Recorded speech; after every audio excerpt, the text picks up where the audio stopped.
Kidney filter damage ஆகும்போது உடலுக்கு தேவையான அந்த அத்தியாவசியமான பொருட்கள்லாம் வெளியேற ஆரம்பிக்கும். அந்த வெளியேற ஒரு அத்தியாவசியமான ஒரு சப்ஸ்டன்ஸ் தான் புரோட்டீன். இந்த கண்டிஷனுக்கு பேர் புரோட்டீன் யூரியான்னு சொல்லுவோம்.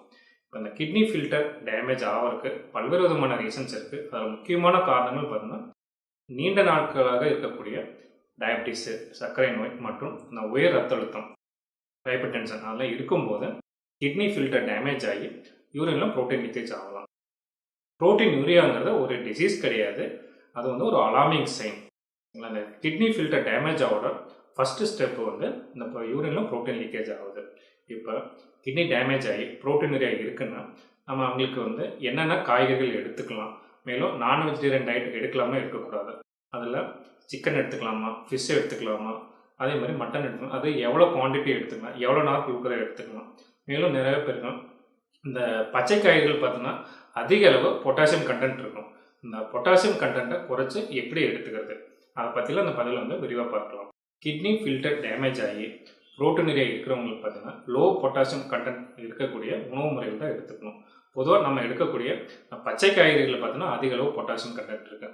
வேறு எதில் ஹை பொட்டாசியம் கண்டென்ட் இருக்குது அதை வந்து தவிர்க்கணும் பார்த்தீங்கன்னா தேங்காய், கோகோனட்லேயும் சரி, பனானா, அப்புறம் வந்து பம்ப்கின்னு, மேலும் வந்து லெமன் ஜூஸ் மற்றும் புளி, இவங்க எல்லாத்துலேயும் பார்த்தீங்கன்னா அதிக அளவு பொட்டாசியம் கண்டென்ட் இருக்குது. இப்போ இந்த க்ரீன் லீஃபி வெஜிடபிள்ஸ் பார்த்தோன்னா பொதுவாக வந்து பொட்டாசியம் கண்டென்ட் இருக்கும். மேலும் உடலுக்கு தேவையான அத்தியாவசியமான இந்த விட்டமின்ஸ் இருக்குது, மினரல்ஸ் இருக்குது, மற்றும் வந்து நார்ச்சத்து இருக்குது.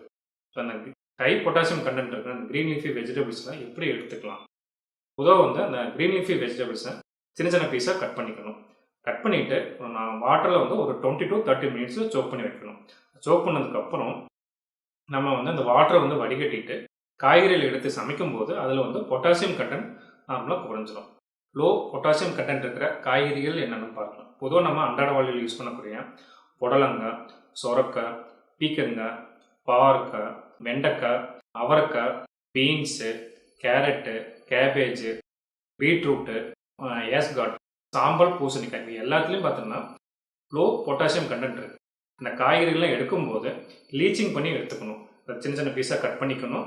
அப்புறம் தண்ணியில் ஒரு 20 to 30 மினிட்ஸ் இருக்க வச்சுட்டு அதுக்கப்புறம் தண்ணி நல்லா ட்ரைன் பண்ணிவிட்டு அந்த காய்கறியில் வந்து சமைக்கும் போது அதில் பொட்டாசியம் கண்டென்ட் குறைஞ்சிரும்.